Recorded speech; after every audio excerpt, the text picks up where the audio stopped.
Hello friends, welcome back to my channel.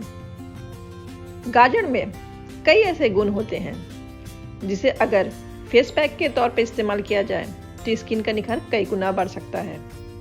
गाजर में चूंकि विटामिन ए होता है जो उम्र बढ़ने वाली स्किन के लिए अच्छा है और स्किन को जवा बनाए रखने में इसका इस्तेमाल किया जा सकता है।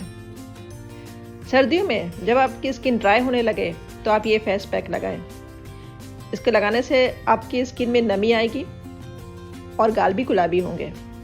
इसके लिए आपको चाहिए गाजर, एक गाजर और मक्खन 1 चम्मच। गाजर को कद्दूकस कर लें और मक्खन के साथ मिक्सर में इसका पेस्ट बना लें। अब इस फेस पैक को अपने चेहरे पे 20 मिनट तक लगाकर छोड़ दें। 20 मिनट बाद चेहरा साफ पानी से धो लें। जब आपकी स्किन बहुत ज़्यादा ड्राई है या फिर झुर्रियाँ भी है तो इस फेस पैक का इस्तेमाल आप रोज़ाना करें।